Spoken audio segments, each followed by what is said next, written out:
మన ధర్మబోధ YouTube channel ఎవరైనా subscribe చేసుకోకపోతే ఇప్పుడే సబ్స్క్రైబ్ చేసుకోండి.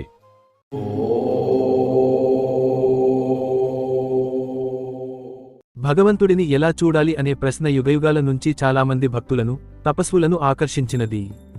ఇది ఆధ్యాత్మికంగా లోతైన విషయంగా ఉన్నప్పటికీ, అందుకు వివిధ మార్గాలు ఉన్నాయి. భగవంతుడిని చూచుట అనేది కేవలం శారీరక కన్నుతో చూడటమేమీ కాదు, అది ఆత్మజ్ఞానంతో, అనుభూతితో చూసే శక్తిని సాధించడమే. భగవంతుడిని చూడటానికి మార్గాలు. 1. భక్తి మార్గం, భక్తితో దేవునిని అనుభవించడం. భగవంతుడిని ప్రేమతో, భక్తితో పూజించడం వలన మన హృదయంలో ఆయన ప్రస్తుతిని అనుభవించవచ్చు. ఇది నామస్మరణ, పఠనం, పూజా విధులు, కీర్తనలు వంటి వాటితో సాధ్యమవుతుంది. 2. ధ్యాన మార్గం, ధ్యానం ద్వారా దర్శనం. ధ్యానం అంటే మనస్సును ఒకే ఒక్క లక్ష్యం మీద నిలిపేయడం. దైవంపై మనసు కేంద్రితమయ్యే వరకు సాధన చేస్తే అంతరంగికంగా భగవంతుని దర్శించవచ్చు.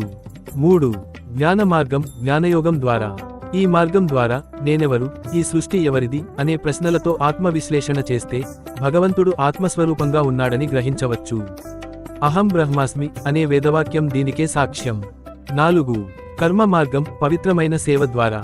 నిస్వార్థంగా కర్మ చేయడం ద్వారా మనలోని స్వార్థం, అహంకారం తొలగిపోతాయి. అప్పుడు భగవంతుని రూపం మన చుట్టూ కనిపించటం ప్రారంభమవుతుంది. ప్రతి జీవిలో ఆయనను చూస్తాం. 5. గురువు ద్వారా దర్శనం. శాస్త్రాలు చెబుతాయి, గురువు సాక్షాత్ పరబ్రహ్మ. శ్రద్ధ కలిగిన శిష్యుడికి గురువు దైవ దర్శనానికి మార్గం చూపగలడు. గురు అనుగ్రహంతో భగవంతుని అనుభవించగలగడం సాధ్యమవుతుంది. ఉపసంహారం. భగవంతుడు మన బయట కంటే మన హృదయంలో ఉన్నాడు.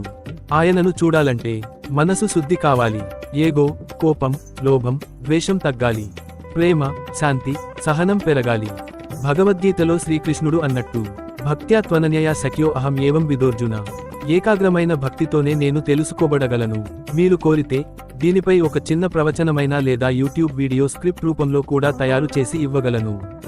మీకు ఏ రూపంలో కావాలో చెప్పండి.